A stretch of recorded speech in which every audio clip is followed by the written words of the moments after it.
Welcome to our story Tamizhachi channel. இன்றைக்கி நம்ம எதை பற்றி பார்க்க போகிறோம் அப்படின்னா, சிட்டுக்குருவிகள் அப்படிங்கிற ஒரு அழகான ஒரு நாவல் பற்றி பார்ப்போம். அழகான பசுமை நிறைந்த கிராமம்தான் ஐயனூர். எங்கு பார்த்தாலும் வயல்வெளிகளும் மரங்களும் பறவைகளின் சத்தங்களும் நிறைந்திருக்கும்.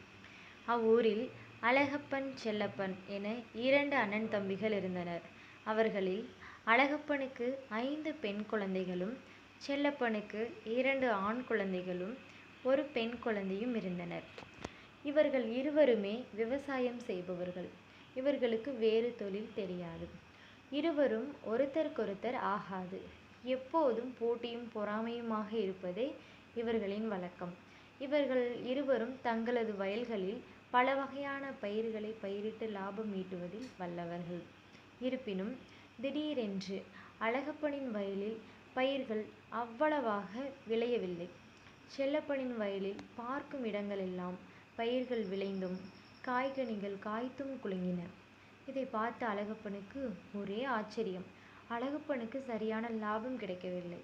செல்லப்பன் மட்டும் எப்படி அதிகமான லாபத்தை ஈட்டுகிறான் என்று குழப்பமாகவே இருந்தது அழகப்பனுக்கு.